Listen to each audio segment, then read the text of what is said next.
Why you gotta be so rude? Why you gotta be so mean? Why you gotta break my heart? Why you gotta up and leave? Why you gotta shit on me like welcome that? everyone to 20-minute chats with Galaxy Boy. As you guys can tell, I moved the studio around. We got a different setting. Let me know in the comments if you guys are fucking with this or I should get a different lighting. You know, you guys are critiques on the fucking internet, so critique my fucking setting, you know. Put it on the comments.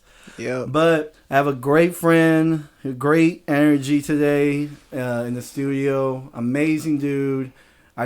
We've been friends and collaborators since like 5-6 years, I would say. In high school since I was 19. I'm 26 now. Fucking Dave Cerdafyed. Yes, sir. What's good, my dude? What's good, dog? Fucking hey, long overdue. I've been fucking. I did the Galaxy Boy chats, and you know we've been meaning to do this for a long time. Yeah, bro. You just made me realize how old we are, and I'm old as hell. How old are you? Say it for record right now. Nah, I'm 24. Damn, tell me why I thought you were younger too. Nah, I wish shit. My back 70. Nah. Hey, sheesh. No, it's good to have you in here, bro. You know, we were already talking shop already, man. Like I was like, get the fucking recording going. But if people don't know your background, man, we met in digital media. YV Tech. Yep. YV Tech, and you were starting to rap. I wasn't rapping. I was barely starting to get into beats. And I saw, at first, I'm not gonna lie, I had this conversation with AG. I was like, I remember seeing Dave, and I didn't like his music at all. I was like, I felt like it was like, because I don't know, I just felt like you were rapping too fast, and I was like, what is he saying? I was like, I feel like none of it made sense. And I could break it down every bar. It was just like, I don't know, that was the wave back then, you know, everybody liked the rapping fast thing, and I don't know, I was trying to, honestly, me personally, I was just trying to master it, because that's what I listened to, like, you know, the whole, I actually liked, like, Tech 9 and fucking, and Logic and all them, so, I don't know, I listened to a lot of fast rappers, and then, I think around that time, Rap God came out, it's like, bet. Yeah. Yeah. And I was telling him, I was like, yeah, I remember seeing Dave. You can kind of say you motivated me to rap. I was like, man, I can rap better than this motherfucker. I'm being honest now because I'm like, oh, you know, like because we weren't close like that. Now we're close. I can tell you shit. Yeah. Back then, I was like, man, look at this guy just rapping. I was like, and then you really fuck with Big Tone. Though I was like, the whole group. I was like, I feel like Big Tone got that flow. He got that. Yeah. He just had that sauce. You know, he had great delivery. You could say. Yeah. And a great voice, and it sit well. And you know, I don't know. I was like, look at this wannabe rapper guy. And then you know, eventually, you know, you showed love to me and my beats and stuff. You kind of put me on perspective on, you know, like, hey, you're producing too. Remember? And, you know, like, oh shit. I was like, you know, just kind of owning the what you do and whatnot. Yeah. But no, man, I've seen you from the trenches, man. Come up and fucking beef with Suave, and now you guys are collaborating now. What's up with that? No, he's a cool dude, bro. Honestly, there was a whole bunch of stuff in between I'm not really going to get into, but it doesn't really matter no more, you know? Everybody just makes music, and honestly, I just got a lot arrogant. Yeah. I don't know, I'm kind of cool with everybody now, really. Yeah, I don't really have problems with anybody. If you got a problem with me, well, leave it in the comment and that's your problem. It's your problem. No, but yeah, you've right where you are right now in the music community. A lot of people look up to what you do, and the people you're collaborating with now are, you know, legends in the Yakima area, and these people who are respected. And you know, you came from like this kid who was just getting made fun from Suave on the internet to this motherfucker. Yeah. You know, people performing with them and collaborating. How's that feel? Feels good, man. I met a lot of big artists too and got cosigns from them, so that made me push further. A lot of people always see like glimpses of what I do. A lot of it because I'm really well reserved. Like I have hella songs that I just don't release. I sit on them and sit on them until you know, till they turn to diamonds. Why do you sit on records? I just I'm a perfectionist by heart. Like if you know any good artist critiques himself to the max and wants to make it like perfect, you know. And I'm coming to realize that You know, not every song is gonna be perfect, and not every song is for everybody. You know, you're gonna make something, and somebody's not gonna like it, and somebody's gonna like it.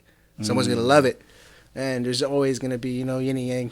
People will like it and not like it. Preach, because people do know this, because we tend, because I'm in that situation where I'm like, all right, my album needs to be a bangers, but also deep, boom bap, you know? Yeah.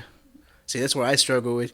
Like, I want it to be a good mix of everything, have something for everybody, but there's, you know, there's never going to be something for everybody. Yeah, man. Everybody picky. Everyone has a preference, I should say. How do you decide, how do you, like, all right, I have this record that's just chilling in the vault. All right, when do you decide that it's time to, like, go out into the world? Honestly, bro, sometimes I'm just like, man, I'm tired of hearing this. Somebody else hear this and I'd release it. And I just wait for the feedback. Like, and a lot of it hits. Like, my delete, I thought it was trash. No. A lot of people love that track. I thought it was trash. It wasn't my best work, in my opinion, but like, it grew on me. You know what I mean? Especially after I released it and I got the reactions I did and the support I did for the song itself. Like, I was like, okay, it's alright. It goes. Did it kind of let you, like, after the mic delete? Is that why, you know, you're starting to release some of these old records? Yeah, dude. Like, I think the next record I'm gonna drop is called Mr. Magic Man, and that's me and Taz. Okay, we'll have that in the description, because this will probably drop a couple weeks later. So I'm pretty sure it'll be out by then. Yes, sir. In the description, go run that shit up. Speaking of Taz, what are the collaborations? What for Taz Allen, if no one else? Dude, Taz. So let me tell you something about Taz. Taz is like my idol, bro. Like, when I first started rapping, I was like, man, I need to get to his level of lyricism, you know, because he's so diverse, and anything he touches, in my opinion, is gold. And that's one of the artists I looked up to the most, especially when I was in G.A.T. and when we were label mates. Like, we were always in, like, a friendly competition, you know. And, like, I tried. That's when my lyricism improved the most, is when I was always rapping with G.A.T. Especially, you know, all the artists that were associated with G.A.T.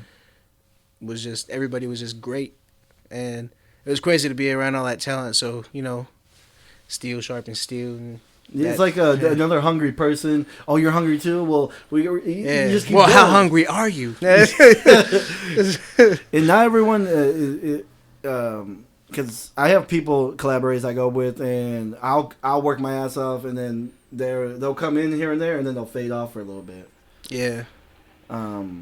No, but yeah. How's Taz doing? Are you still in contact with him? I haven't talked to him in a while, but from the last time I seen him, which was just randomly at, like, Walmart, he was doing I think he was Dash. He was a DoorDash, and so he was getting some stuff from there, and then we just talked, and we were saying that we had to link up soon. Actually, I was trying to hit him this week, so, like, we gonna see. Yeah, to be continued. Yeah. No, Taz Allen is an amazing artist, dude, and I definitely looked up to him too. You know, barely starting out, and you know, I get shout out Taz if you're out there. Yeah, I'm trying to get that interview, bro. My brother. But you know, shout out Taz, amazing fucking artist. And then the videos were dope. Like you said, just he has a lot of versatiles and stuff like that. Yeah. But so. What you came from G.A.T? How did you even end up in G.A.T? So, tell the story, because we need it on record. So, a long time ago, bro, it was just me, my homie Jordan, and the homie One. It was just us three who started making music. Tony moved down and, you know, joined the squad, and we had our own little group going. After that, I kind of started collabing and mingling with all the artists in the Valley. I ended up really finding out that June's my cousin. That's why. Shout out June the Goo, my guy. If you don't know, you know, if you know, you know. That's just June's, like, little fucking. That's his little thing. But yeah. Once I found out June was my cousin, and we both found out, we were just we started working a lot more. And we did a lot more videos. After that, bro, they asked me, I believe I wanted to be part of G.A.T, and I was like, yeah. Or I asked one of the, I don't remember really. Yeah, but yeah, and I was like, fuck, hell yeah, like everybody's dope on there, so why wouldn't I join and shit? But that's kind of how it came to fruition. It's like the Yakima TD, I can tell you that, man. Yeah, for real, man. There were some heavy hitters, especially after that Old Soul Cypher. Whew. Yeah, no, that Old Soul Cypher was fire, dude. I was like, oh shit. I was like, all right. And then after that, I was like, where do they go? Yeah, yeah. Everybody kind of fell off, did their own thing, But I think from the most part, everybody makes music still. But just life happens sometimes. Jeez, I feel that, man. It happens. No, and now you're on your own. You're making your own music. Is there an album coming? I tell everyone here. Oh yeah, no, there's an album coming. I always prep everyone that comes in here. This album, I'm taking my time with, so I don't have a due date or anything like that. But if you did that last time and you just dropped EPs, I'm pissed. Yeah, but nah, this one I have for sure because I'm working with this dude from California. His name's Daniel Cruz, and a lot of the beats are fire, like to par, up to my standards. Okay.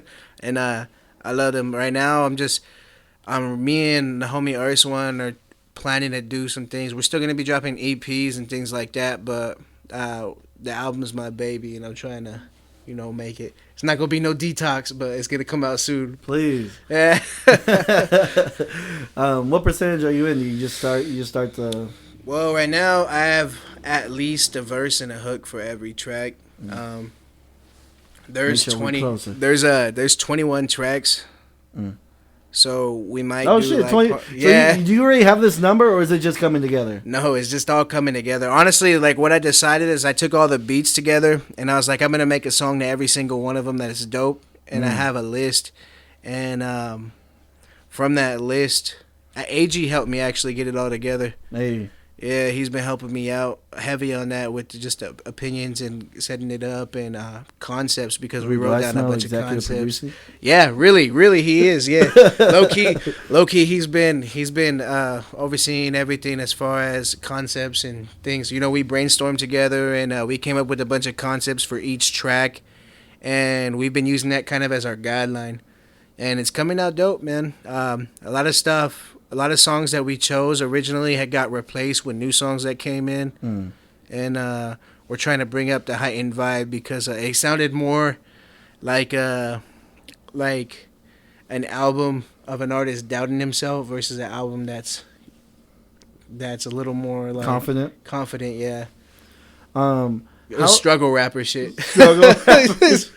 How do you go about working on a project? Do you think of a theme, or does it come to you within one song? You're like, all right, I want to wrap the theme around this one song. I think of a theme. I think of concepts. I think of when I face an album, I think of what do I want to talk about? What do I want to explain to my listeners, my viewers? How do I want to describe myself and present myself and my thought process on and opinions on things? You know what I mean? So I go from there.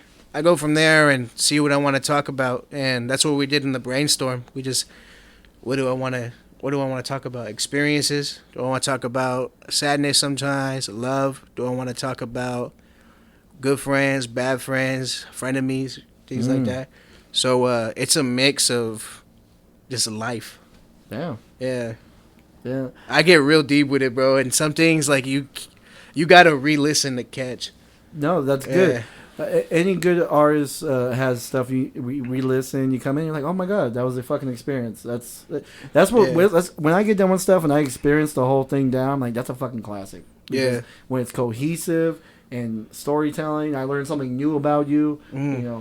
But or you could just have turn up shit. I don't fucking know.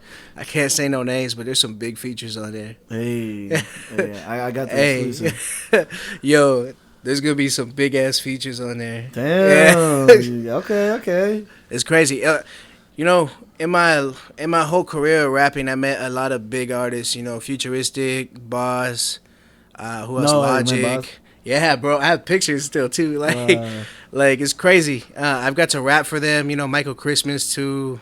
A lot a lot of artists I look up to and listen to. Hey, and you got to go rap on Logic's concert. Yeah, I did. That was a crazy experience. That was back when I was decent. I don't know if you remember I was decent. Hey, you a real one. But yeah, bro. What was the feeling getting pulled up to a full ass stage? Real shit. I tripped walking up there, bro. I was like, oh shit. I was like, I was super like, I was. Could you believe that he called you out? Yeah, bro. No, I couldn't. I was like, 1 second, I was just rapping at 5 a.m. and shit, and then he's like, hey, come up here, man. I was like, me? I was like, and I went, bro, and I fucking tripped, and it was crazy because before I even went up there, like half the crowd knew my name because I was rapping in the line. Like I brought attention in the cipher because some dudes were rapping and shit, and I was like, shit, let me rap. Yeah. And yeah, they fuck with me. So like a little section of the crowd called decent, and everybody thought I planned that shit, and I was like, no, I did not plan that shit. That shit was crazy. Damn. Yeah, I was starstruck. I'm not gonna lie, because on stage he was like, follow my lead, and in my head I was like, follow me, all right, bet. And then I kind of performed 5 a.m. by myself because like I pushed him out the stage, like not literally, but like yeah, you kind of took. I was having my moment, and that shit was fun, dude. It was crazy. It was an experience. But, how many times have we performed at this point? By that point, I only performed a couple times, like talent shows and maybe a show here and there, but like that was the first time I performed in front of thousands of people. Like, that's wild. And I ran with that shit, bro. That's is your heart pounding with adrenaline? I was excited as hell, bro. Like I was like, these fools know my name. I was like, bet, let's do it. Yeah. I seen a lot of shit I shouldn't have, but never forgot it though. Just kept going. We have to cut that for the YouTube. Hey. I'm gonna get copyrighted. But yeah, it was definitely an experience that I'll never forget. That was Earth One's first concert. Sheesh. Yeah. Or Jordan's, one of the two. I forget. We're coming to a wrap, so we'll I think I want to get one more. Is there anything else you want to talk about before we call it cuts? Not at the top, man. There's a lot of shit I could talk about, but no. When's this album coming out? Do you have a date for it? I don't know. I got the date for probably the next single or the next EP, and then the collabs to move forward. Oh shit! I got a lot of stuff lined up. Basically what I'm trying to do is learn how to strategically drop these things because, same, bro. Like, all the money I'm reserving is for the album, so like I'm trying to do it with no funds, things like that. So we'll see what happens. No, this is consistency. Yeah, bro. Because sometimes I'm like, should I drop every Friday or should I drop every 2 Fridays? And, I'm like, or do I do it on a Monday? Do I do it on a fucking Friday? See, bro, and I'm like, I'm not an engineer, unfortunately. I just rap, bro. Like, eventually I want to learn, but like right now I'm in school and stuff. Nah, I don't. But I do hear it before while it's getting mixed, so like I kind of have an idea of how everything works. But other than that, nah, I just rap, bro. I leave that to Tone. Rapper. I said, yeah, I just leave that to Tone, bro. Dang, shout out Big Tone for the mixes. Yeah. Hey, he be mastering my shit. For real. Clean, too. Clean. No, I appreciate your energy coming in here, bro. We got to tap in again with you and Big Tone because I hear there's a duo. There's a duo coming. Yeah, bro, that's crazy. The Marvel Cinematic Universe is expanding. Bro, there's so much, especially since, I don't know if everybody knows, but I am Wavy Top. Yes, Wavy Top Records is my thing. But we're also partnered with Messy Room Records, so I'm also repping Messy Room Records. All right. Shout out Messy Room. Shout out Wavy Top. And we're coming to an end. And make sure to like, subscribe. Go check out his new single. All in the description. Fucking, we love you guys. We're shout out Yakima, shout out C-Town. Shout out everybody. Shout out all the fam from New York too, the Money fam. Hey, Vinny, what up? But you fucking around my back. I ain't tryna play these games. I ain't tryna hear no names. Get up on out my place. I might just move along happy.